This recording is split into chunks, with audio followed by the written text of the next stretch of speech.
Fique à vontade. O podcast de quem está lado a lado com o trabalhador vai começar. Um espaço para mostrar as lutas e conquistas de um dos sindicatos mais atuantes e com maior relevância do interior do Brasil. Informação, debate, entretenimento, bate-papo, conversas francas, olho no olho, assuntos importantes para o trabalhador, para o cidadão, para o ser humano, você vê aqui. Prepare-se para uma experiência enriquecedora, envolvente. Está no ar o podcast do trabalhador. Metabase na cidade. Olá, chegando para mais uma edição do Metabase da cidade. Vocês já estão vendo aqui, hoje a mesa repleta, nossa bancada completíssima, um quarteto em si para fazer um grande programa, Setembro Amarelo. Eu já agradeço a presença aqui dos nossos convidados. Primeiro agradecendo a nossa gestora aqui da Clínica Metabase Saúde, a Séfora com a gente, a Séfora Souza. Muito obrigado, Séfora, pela presença. Mário Neto, nosso diretor do Sindicato Metabase. E hoje também nos honra com a sua visita, com a sua presença, o João Paulo Duarte Rosa, psicólogo, e faz parte desse projeto, né, que está aí sendo desenvolvido pelo Metabase, a Clínica Metabase Saúde. Vamos ter detalhes e informações e também sobre esse mês do combate ao suicídio, Setembro Amarelo, mês do combate ao suicídio. Caros amigos, sejam todos bem-vindos. Obrigada. Primeiro a Séfora aqui, seja bem-vinda, Séfora. Obrigada, o prazer é meu.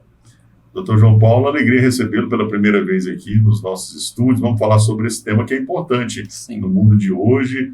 Combater o suicídio é um tema que está na ordem do dia, né? Com certeza, eu que agradeço a presença.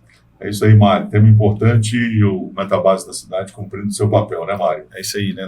Mais uma vez, um assunto importante, relevante, né? Tenho certeza que o bate-papo vai render muito. Agradecer a todo mundo que está nos acompanhando aí, né? Agradecer mais uma vez aí o doutor, né, pela disponibilidade, a Séfora, que é sócia nossa aqui do podcast, está sempre por aí. E vamos lá, né? Vamos falar sobre esse tema, saúde mental, né? Prevenção do suicídio, extremamente importante e relevante. É verdade. Como é o trabalho que o Sindicato Metabase faz, né? Um trabalho de relevância para os trabalhadores dos quais ele representa, mas também para as famílias desses trabalhadores, para a sociedade como um todo. João Paulo, vou te chamar assim, tá? Já quase que íntimo também, assim, né? Bem próximo, porque a psicologia ela oferece isso, essa proximidade para entender melhor a alma, né, das pessoas. A primeira pergunta não pode ser outra.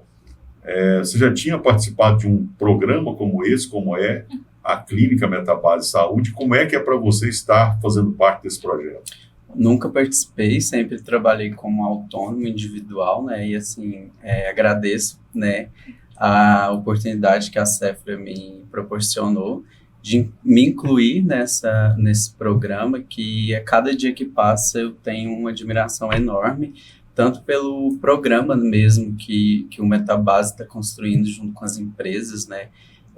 Dentro dessa, a gente sabe que a rotina das mineradoras não é uma rotina fácil e que sempre está precisando de cuidados maiores, e o Metabase, junto com as empresas, sempre desenvolvendo esse trabalho de melhora da saúde integral do trabalhador. Então, eu tenho muito orgulho de estar fazendo parte desse programa, e a Séfora vai apresentar os números de como que a saúde mental está sendo desenvolvida aqui e o quanto está fazendo diferença, eu acho que em toda a cidade, focada principalmente, claro, nos trabalhadores e dependentes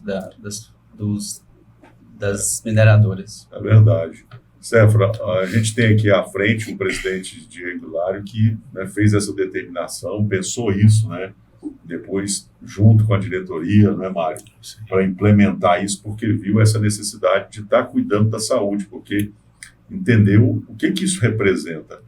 Você, como gestora, o que você pode complementar ou completar ali o que o João Paulo está colocando para a gente? Primeiro, em números mais recentes, porque a gente já trabalhou isso aqui, né? Mas o que você pode contribuir em termos de informações a mais que o João Paulo colocou? Quando o presidente Diego Hilário trouxe para nós, né, essa determinação em trabalhar a saúde mental desses trabalhadores foi exatamente porque ele, né, juntamente com a sua diretoria ali na base, né, na porta da empresa, viu a necessidade desse trabalhador, né? Não somente os trabalhadores, mas suas famílias.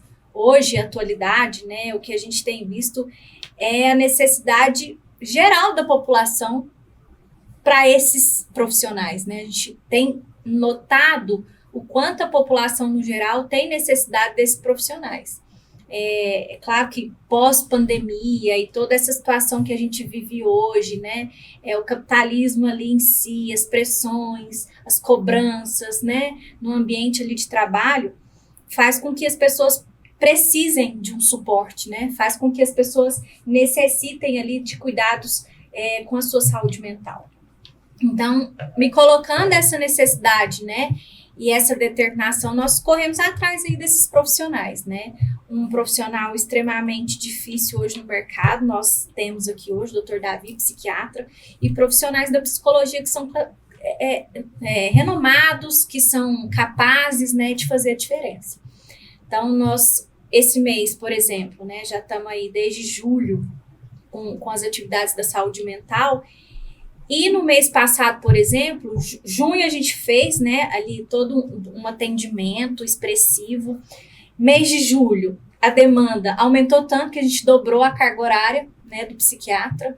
E mês de agosto, a gente já teve um número ali expressivo, contando com psiquiatra, psicóloga Bruna, psicólogo João Paulo e psicóloga Larissa do Bem-Estar, a gente atingiu aí quase 500 atendimentos. Então, isso significa muito, né? Isso significa muito para nós, isso é muito satisfatório para nós, saber que as pessoas estão procurando o sindicato, que os trabalhadores têm buscado ajuda e eles estão vendo que aqui nós estamos pegando na mão mesmo e dando todo o suporte que eles precisam. Esses são os números, eu sempre gosto de falar, né? Não tem como você contrapor os números, né, Mário? E existe algo que eu também acho muito interessante e importante, queria ouvir de você. Muito mais que você ter uma ideia, muito mais que você ter algo sugerido ou algo no papel, é você ir para a prática. E o que aconteceu aqui foi isso, né? A clínica Metabase começou com esse atendimento, no caso, odontológico, mas foram surgindo as demandas e a coisa incorporou de uma forma que a gente vê esses números que impressionam. Tudo voltado realmente para o bem-estar do trabalhador e seu dependente, né? Isso aí, uma revolução, né, Nádia? A gente sempre fala com a Cefra, com o Diego, né, com os profissionais aí. Essa atuação do Sindicato Metabase na área de saúde, para nós, né, da diretoria e o nosso associado também está entendendo isso, a gente vê isso como uma revolução, né?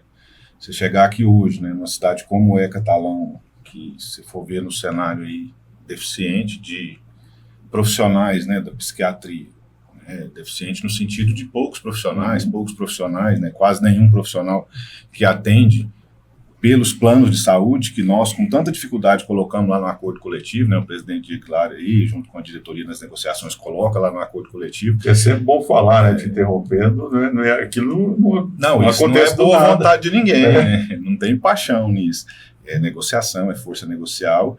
E o trabalhador, às vezes, seus dependentes não têm esse profissional. E você vê a Cefra entregar um número desse, assim, de saúde mental, né? Psicólogos e com psiquiatra. A gente conseguir movimentar aqui 500 atendimentos, na nossa opinião, é uma revolução. É verdade. Agora, falando sobre o Setembro Amarelo, a importância desse mês, a importância de falar sobre isso.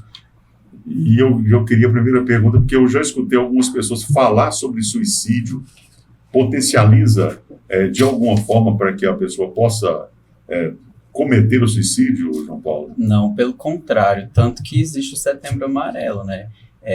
O Setembro Amarelo veio como uma maneira de conscientizar a população, tanto a que sofre, né, de algum sofrimento emocional mesmo, e para as pessoas, para a família, né, para os amigos, porque a rede de apoio é importante nesse sentido.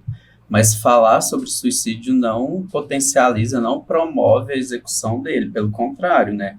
Estimula e abre um espaço para o acolhimento, para a escuta, então é totalmente o contrário. Mas assim, essa crença, ela permeia não só as pessoas que não estão trabalhando na saúde mental. muitos profissionais evitam falar sobre isso, né? Tanto que, assim, a gente vê em reportagens na televisão mesmo, jornais, que a gente não vê notícia, né? A gente não vê uma notícia no Jornal Nacional, por exemplo, de alguém que cometeu suicídio. Então, ainda é muito evitado, mas talvez seja por essa crença de que falar sobre potencializa as pessoas a quererem fazer, mas pelo contrário, porque como o Setembro Amarelo, por exemplo, ele promove falar sobre isso, então uma pessoa que tem o desejo, que tem um pensamento sobre isso e vê a política de promoção da saúde, ela vai ver que existe uma opção além dessa vontade, desse pensamento. A gente observa é a abordagem, então. Exatamente. É a forma de abordagem, a forma correta, Isso mesmo. Quando você fala, a gente assim, milita no jornalismo, é necessário também ter um cuidado em relação a estar colocando isso, porque Sim. é a agressão maior que existe, né? Não tem outra coisa Exatamente. mais grave do que isso. Em termos de sinais, quais são os sinais mais claros, mais evidentes que as pessoas devem estar atentos? Então, assim, o principal, né, é a mudança de comportamento, né? Uma pessoa que, por exemplo, tem atitudes de ser, ou a pessoa que é mais introvertida se tornar o oposto, alguma coisa pode ser um ponto de atenção. Esse seria o principal. Não, é a diferença de comportamento. Sim. O isolamento também é um dos pontos que a gente sempre, quando a gente está atuando, né, com o paciente, é um ponto de atenção, essa busca do isolamento, e a gente atende bastante esse tipo de contexto, e sempre é um ponto de atenção a ser trabalhado na terapia. Você identificou isso, o que tem que fazer? Porque às vezes você fala assim, né, você está vendo a pessoa está isolada, está mais calada, Mudou o jeito de ser, mudou. né? Mudou o comportamento. Aí é o quê? Porque Então, aí entra essa abordagem, mas como é essa abordagem? O acolhimento e a escuta, né, sem julgamento. Então, por isso que o profissional está preparado para oferecer essa escuta sem julgamento. Entender o porquê desse isolamento. Por que uma pessoa que antes praticava atividades de lazer, hoje não busca essa promoção do bem-estar através do lazer? Então, é mais um acolhimento, uma escuta realmente escutativa. A gente fala muito na psicologia da escutativa, que é escutar de verdade, querer ouvir o que o outro tem a dizer. É um ponto de atenção. E aquela fala, né, que às vezes o senso comum fala que a pessoa que fala que vai suicidar não suicida, né? Eu acho que todo mundo já ouviu falar isso. Pelo contrário, né, é um ponto de atenção, e essa fala não pode ser ignorada de forma alguma. Isso se amplia para todos os campos, todas as áreas, né, Mário? E, inclusive nesse mundo do trabalho também, né? Porque da forma que está hoje, é importante também ter essa atenção também nesse mundo do trabalho. Essa né, mirada aí, ou esse sentido que a gente deu na saúde mental foi muito por conta disso, né, Nários? O trabalhador que acompanha aí nossa rede social, comunidade em geral, pode ver que nos últimos meses nós realizamos pesquisas, inclusive relacionadas a isso, né? Com os nossos trabalhadores, pesquisas anônimas com os trabalhadores que nós representamos, e o nível de pessoas que, né, nessa pesquisa declararam ali sobre, né, saúde mental, sobre pressão excessiva no trabalho, sobre, né, questões que o mundo hoje é uma panela de pressão, né? E se a gente não souber lidar com isso, né, a gente pode acabar falhando, né? Eu fico imaginando o tamanho da pressão que não é na cabeça de uma pessoa que, assim, ela achou mais fácil tirar a própria vida do que resolver qualquer questão que tenha ali, né, na vida dela para resolver. Na verdade, assim, o suicídio ele ainda é um fenômeno que eu acho que não existe a compreensão total dele, né? Porque eu ouso falar que o maior instinto que nós, seres humanos, tem é o instinto de sobrevivência, né? E ele e ele perpetua desde a época das cavernas, quando a gente tinha na época das cavernas tinha o desejo, o senso da autopreservação, né? Da perpetuação da espécie também, a busca pelo alimento. Então, esse senso, quando ele é rompido, né? Quando esse senso da autopreservação é rompido, então a pessoa se encontra num desespero muito grande. E ele é um circuito muito bem desenvolvido no nosso cérebro, né? Porque quando a gente está numa situação de risco, a primeira coisa que a gente faz é tentar se livrar desse risco, né? Por exemplo, quando a gente está andando num carro e a gente está prestes a bater, o que a gente faz? A gente freia, né? Quando a gente está prestes a, por exemplo, o susto, né? O susto é um sinal do senso da autopreservação, da sobrevivência, porque senão a gente nem levaria susto, né? Então, pensa um ser humano que está num estágio que ele quebra, né? Que é quebrado esse instinto de sobrevivência, ele está numa situação que merece um sofrimento muito grande. Com certeza. A palavra é essa, né, Sérgio? Se você for pensar, né, com certeza, esse é o termo, acho que mais se ajusta, né, para essa questão toda, porque, no fundo, quando esse ato extremo acontece, é porque, no fundo, a pessoa quer se livrar daquele sofrimento. Né? A dor, né? A dor, essas duas palavras. Né? E, infelizmente, muitas pessoas não relacionam com o sofrimento, se relacionam com a fraqueza, né? E o que às vezes é uma atitude do não cuidado, né? Então, é importante que a gente conscientize a população de que o suicídio ele não está atrelado à fraqueza, mas ao desespero, ao sofrimento. E se você for pensar isso, assim, é preciso ter muita coragem, né? Exatamente. Então, assim, se existe uma coisa, fraqueza que não é, né? Exatamente. Se você for pensar. Sim. Agora, ao longo do tempo, muitos mitos ainda, quais os principais? Nós estamos aí no século XXI e ainda precisa-se ter um mês para se discutir, difundir isso.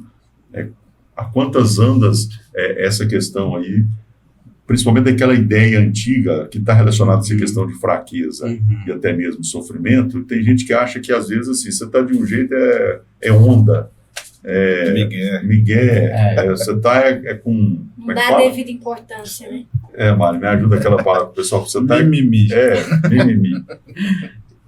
Assim, né, os mitos são esses mesmo, que falar sobre suicídio incentiva, né, a pessoa a fazer, que quem quer se matar não avisa, né, porque existe essa fala muito, eu ouço essa fala frequente, né, que quem quer suicidar não avisa, não fica falando, né, pelo contrário, a gente não pode ignorar de maneira alguma, e essa da fraqueza mesmo, que pensar sobre suicídio não é uma fraqueza, é realmente o desespero. O Lobão lançou um livro, quando ele completou 50 anos, 50 anos a mil, é o nome do livro do Lobão. Se eu não estiver enganado, mas assim, tinha uma relação muito conturbada com a mãe dele, e vira e mexe ela falava, do jeito que tá tão difícil que eu vou me matar. E um dia ele teve uma briga tão forte com ela, isso está no livro, ele fala, você só fala, por que você não suicida? E aí ela foi e suicidou. Entendeu? Uma coisa assim, se eu não estou muito... Aí entra essa questão que eu acho que é importante, e o Metabase na Cidade cumpre esse papel, falar de que o que nós estamos fazendo aqui hoje pela primeira vez, inclusive, em Mário, assim, 4 pessoas aqui trocando ideias, é relacionamento, é preciso estar atento às relações, né? Exatamente. Isso cabe para todos nós, né? Em todos os níveis, né? Em todos os níveis.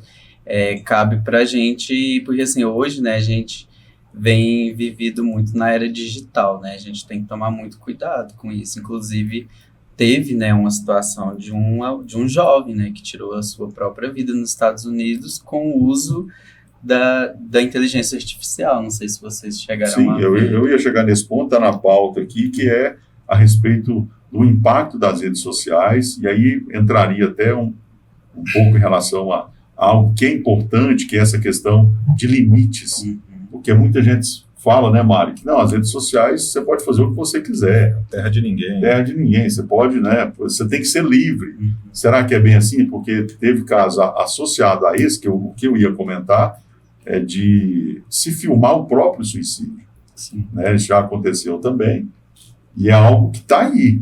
Né, e se não houver uma restrição quanto a determinado, porque o limite ele é importante para tudo, né? Não existe... nada sem normas, é preciso ter normas para as coisas funcionarem. E da forma que estão né, as redes sociais, as plataformas, como é que você vê o impacto disso na vida das pessoas, principalmente de crianças e adolescentes, João Paulo? Hoje, sim, começando a falar de criança, né? Muitos pais vão me odiar aqui agora, né?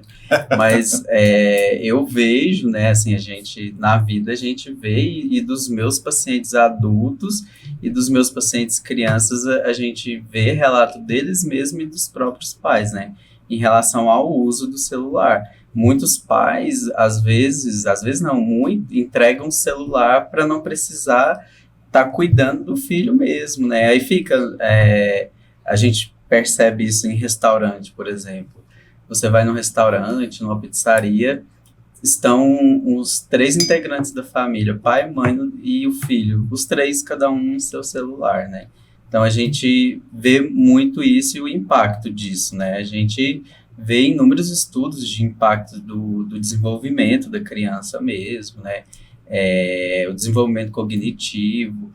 Hoje a gente vê também o uso do celular na escola, né? Eu tenho mães que falam que o filho precisa ter o celular para poder fazer atividades na escola. Então, assim, virou, né? Hoje se tornou o celular uma extensão, né, da gente. E a gente vê muitas pessoas também em redes sociais, por exemplo, eu, né? Eu tive que ficar afastado da academia por um tempo e hoje eu tô com desânimo de voltar. E, por exemplo, eu entro numa rede social e vejo pessoas na academia e eu não tô conseguindo, né? Isso pode ser um gatilho para eu desenvolver uma ansiedade, tudo. E a gente vê isso no consultório constantemente. Pessoas que se comparam, né? Eu acho que hoje a comparação tem sido um dos aspectos de desenvolvimento de ansiedade, depressão muito grande. E as redes sociais, elas são ótimas para isso, né? São perfeitas para isso. Dificilmente aquilo é real, né?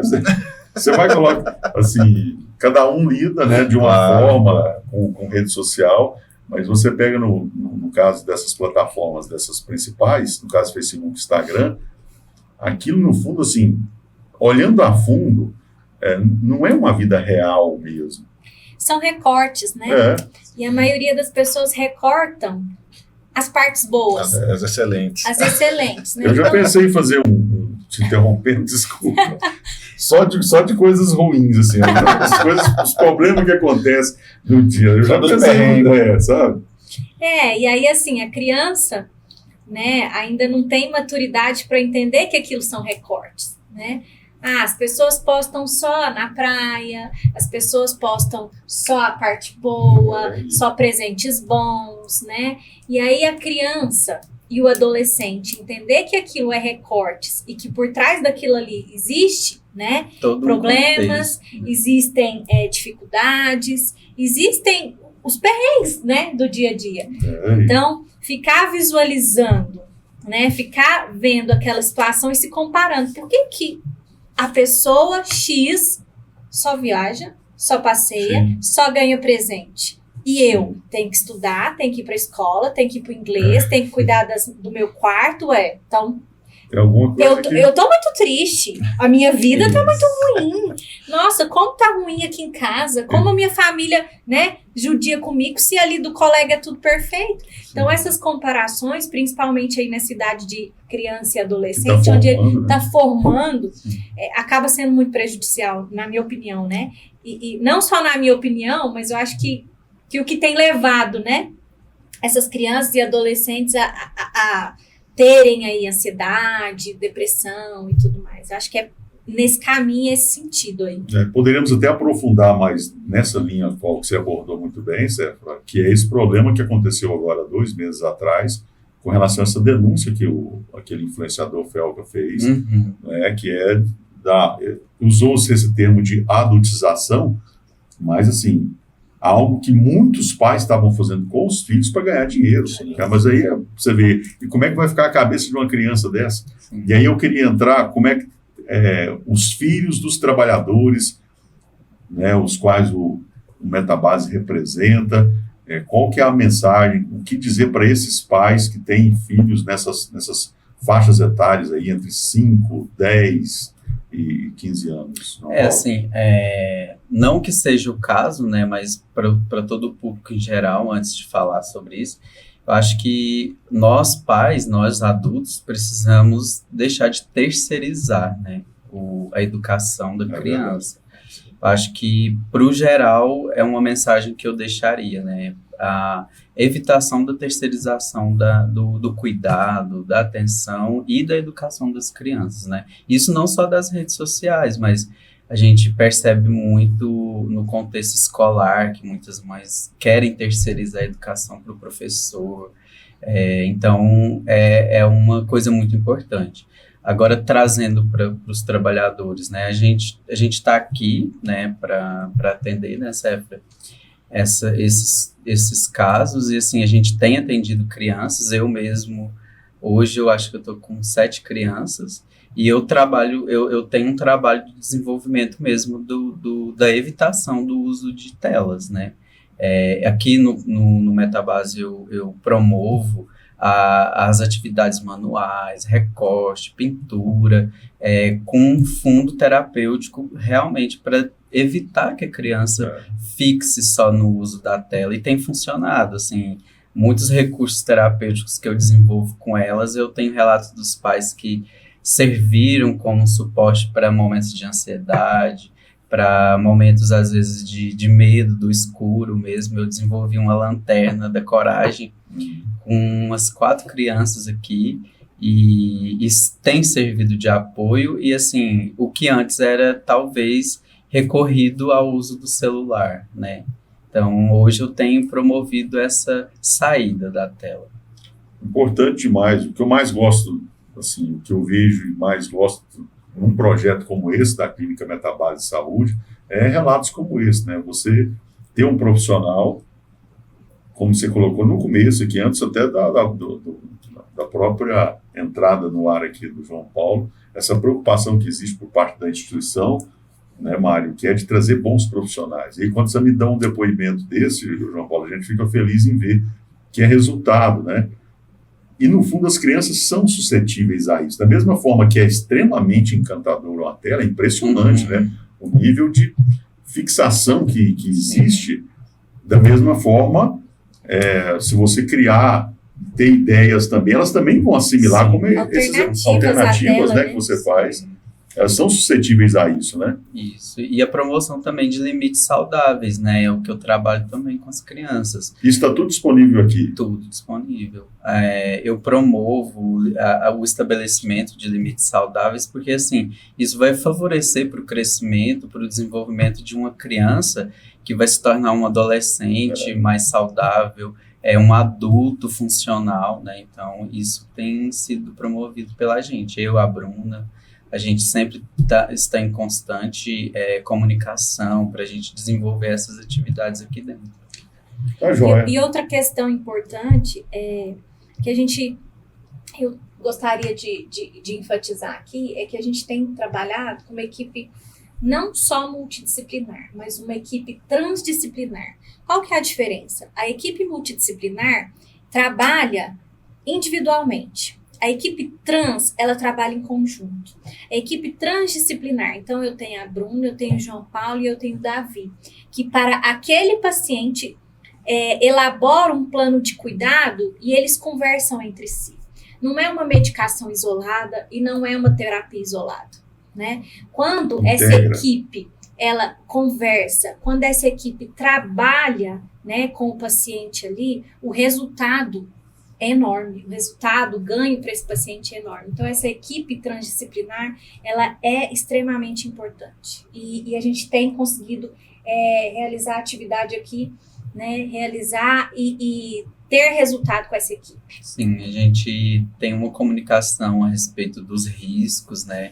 Quando a gente identifica um paciente com potencial de desenvolvimento, de ideação suicida, a gente já entra em contato com o Davi para a gente poder adiantar a consulta, realizar um encaixe, e ele do mesmo jeito, quando ele identifica a necessidade da urgência do paciente, se hoje a nossa agenda, né, tem tido, hoje nossa agenda está lotada, mas a gente vem em horário posterior ao que eu trabalhei, a Bruna vem em um horário anterior, para a gente poder atender essas urgências também.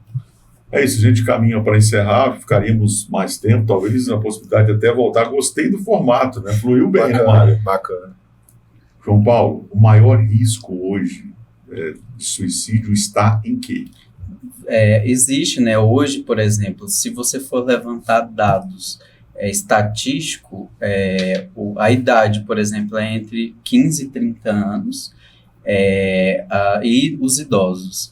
E os homens também têm o número de homens com suicídios executado, que levou à morte mesmo, é maior, 3 vezes maior do que nas mulheres, porém a tentativa nas mulheres é 3 vezes maior do que dos homens. O ato confirmado Do homem, é maior em 3 homem, vezes. mas as tentativas 3 vezes maior na mulher. Interessante. Isso. E há uma explicação além dessa que a gente tem ouvido falar? Olha, porque... assim, existem, né, muitos profissionais têm uma ideia, né, diferente. Eu não tenho conhecimento da realização de algum estudo, talvez possa ter, né, mas a gente vê muito a questão da pressão social, né, por exemplo, da tentativa. Se todas as mulheres que tentassem essas 3 vezes mais do que o homem tivesse êxito, então seria maior. Então eu, João Paulo, posso identificar que talvez a pressão social na mulher, né? Hoje, por exemplo, ainda... A mulher e suas multitarefas. Sim, exatamente, isso mesmo. No contexto, né? Porque, por mais que hoje o contexto dos serviços domésticos, por exemplo, os homens têm aceitado um papel também de participação, eu percebo isso no consultório, que o homem ainda tem a crença de que a mulher é obrigada a executar as atividades domésticas, né? E eu promovo a mudança nos meus pacientes homens, né? Inclusive. Mas a gente percebe que isso ainda existe. Então, pensa, a mulher, além de ser trabalhadora, ela é dona de casa, mãe e cuidadora. Né? É muita função para um ser só, né? A Séfora que o diga, Séfora. Mas assim, mas eu sou muito otimista. Eu acredito que a gente ainda vê, né, situações de desenvolvimento dessa parte. Eu sou otimista. Eu acredito que com o passar do tempo isso ainda vai continuar a mudar.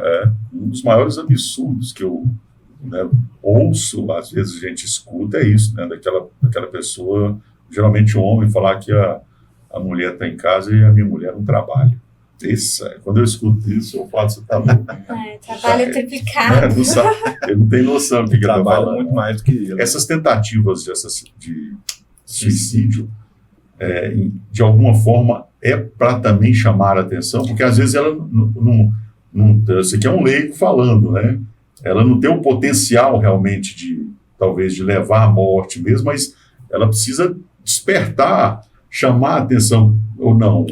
Eu não acredito e também considero como grande parte dos profissionais de saúde mental, da área da saúde, que é um mito mesmo. É um mito mesmo.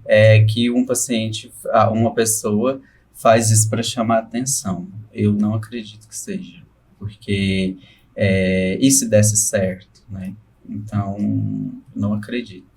Esse é um dos principais mitos, então, né, que fique bem colocado. E o mais importante de tudo é a atenção e acolhimento, pelo que se eu captei, né, a mensagem aqui, com certeza é isso. E observar, né, também, porque assim, a gente vive num mundo onde tudo está muito acessível, né?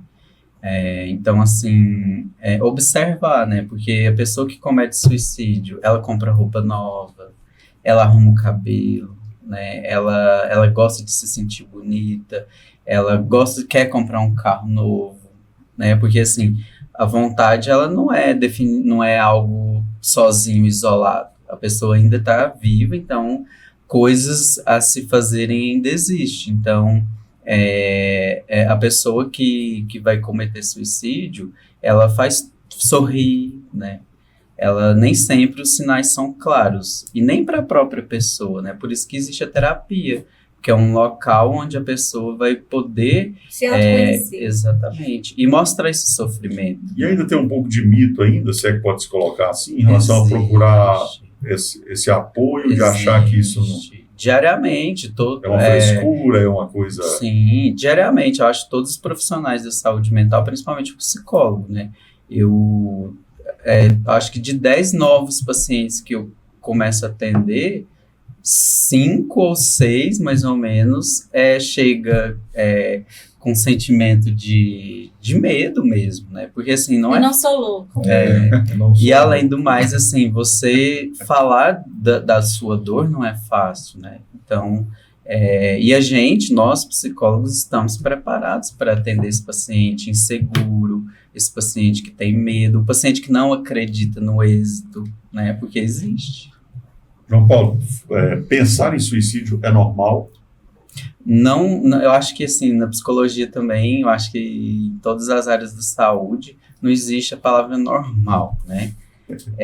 Não é esperado, tá? Pensar sobre suicídio não é esperado, porque, como eu falei, o instinto de sobrevivência, João Paulo, ousa falar que é o maior instinto do ser humano. Então, não é esperado, porque a gente vive, né, com interesses de sobrevivência, primeiramente, mas de aproveitar, né, os contextos positivos da nossa vida. Claro que a vida ela é marcada por muitos eventos que não vão ser só de alegria, né, mas não é esperado. Então é isso. Vamos ter que remarcar o nosso Thiago Santos, nosso produtor, já deu o sinal. Mário, muito obrigado, então, pela presença. Realmente o formato ficou bem legal, gostei muito. E até uma próxima oportunidade. Seguimos em frente. Com certeza, né? Mundo real aí, né? A gente fica muito, muito feliz mesmo de ouvir, né, os relatos aqui, né, de São Paulo, sobre o que está acontecendo, né? E, né, deixando um recado aí sobre essa questão do Setembro Amarelo, né, e todo mundo. Você pensar esse dado que o João Paulo trouxe, dos 15 aos 30 anos, no vigor da força, né, de qualquer ser humano. Então, assim, a gente precisa transformar essa realidade, né? A gente precisa assumir essa responsabilidade e deixar de tratar quem pensou nisso como se a culpa fosse dessa pessoa, né? Como se essa pessoa tivesse falhado. Se alguém está pensando isso, que vive próximo a nós falhamos. Foi essa pessoa que falhou, né? Eu acho muito importante, acho que a partir disso, de assumir essa responsabilidade, nós vamos conseguir mudar e ajudar a transformar a realidade de muita gente. É isso, Séfora, muito obrigado. Eu que agradeço. É bom demais, né, a gente ouvir o que está sendo feito e os resultados que a gente está colhendo, né? E o nosso propósito é esse, auxiliar, ajudar, né? Eu acho que o propósito maior do presidente Diego é tratar o trabalhador mesmo, né? A saúde dele como um todo. Não é só um dente, não é só um coração, não é só, né, a criança. Tratar ele como um todo é o maior objetivo, né? Eu acho que a gente tem conseguido, né? E a gente está no caminho certo. É isso, o Setembro Amarelo segue esse mês importante de conscientização, mês de combate ao suicídio, muito bem colocado por parte do Mário, essa questão da gente estar disponível. Precisamos estar disponíveis e acessíveis. Isso está acontecendo aqui graças ao seu trabalho, João Paulo. Muito obrigado também. Eu que agradeço a oportunidade de estar aqui. Sua mensagem final para esse mês aí, para todo mundo que está nos assistindo naquela câmera lá. Então, eu acredito que assim, né, o Setembro Amarelo, acho que a gente pôde, né, trazer muito do que é isso, do que o Metabase está trazendo. Eu queria só trazer uma reflexão mesmo sobre o processo terapêutico, né? Eu gosto muito de imaginar que o paciente é como se o psicólogo entrasse na casa do paciente no escuro, né? Em muitos momentos o paciente acha que está confortável porque sabe onde está cada coisa durante o dia, então à noite a gente mesmo anda à noite na nossa casa e nem esbarra no sofá, porque já sabe, né, onde está, mas está confortável? Não, né? Seria melhor se tivesse acesso. Então, o psicólogo é essa pessoa que pega na mão do paciente, acende a luz, vai entender a disposição dos móveis, vai entender cada função do cômodo da casa, para que ele serve nessa casa, entender se tem um móvel que está lá que pode ser trocado, que pode ser jogado fora, se ele ainda está bom, ou se ele pode ser trocado de lugar, né? Porque muitas vezes eu gosto muito de mudar a minha casa, né? Eu, às vezes, troco uma mesa de lugar, o sofá da posição. Então, o psicólogo é isso, é essa pessoa que vai ajudar ele a compreender toda essa disposição dos móveis, levando em conta os pensamentos, comportamentos, as emoções. Então, cada móvel dessa casa é um sentimento que a gente busca o paciente a entender. E para ele ficar feliz e se sentir à vontade na sua própria casa, né? Então, é isso. É isso. Eu ainda acrescento, diante do que você falou e pegando esse comparativo da escuridão, o psicólogo é esse farol, é essa luz, esse farol que ilumina a vida das pessoas e faz a gente entender melhor a nossa vida e se entender para que a gente possa viver melhor. Né? Então, tá joia, muito obrigado a todos. Tiago Santos, cadê você? Meu irmão, nosso produtor, aí sim, aí eu vi valor. Um abraço, meu irmão, muito obrigado pela produção. Semana que vem a gente volta com mais uma edição do nosso Metabase da Cidade. E para encerrar, é importante, como foi colocado aqui, essa visão que tem o presidente dessa entidade. Eu sempre coloco isso aqui, né, que o Diego, ele olha além do horizonte. E não só teorizar, é importante ir para a prática. E quando você vai para uma prática tão assertiva como os números que foram apresentados aqui, tudo que foi colocado, realmente dá orgulho de fazer parte de uma entidade como essa e, com certeza, ter esse atendimento e esse acolhimento que os trabalhadores têm aqui, eu tenho certeza disso. Então, parabéns a toda a diretoria, o presidente, por se empenhar tanto e por todos esses resultados acima de tudo. Então, semana que vem a gente volta com mais informações. Muito obrigado a todos. Curtam, compartilhem, comentem, se inscrevam aí no nosso canal no YouTube para que conteúdos inéditos e novos como esses possam estar chegando a mais e mais pessoas. Um abraço a todos, até o próximo Metabase na Cidade. Em breve tem mais Metabase na Cidade, o podcast do trabalhador. Não perca nenhum episódio. Ative o sininho, siga nosso canal, curta e compartilhe.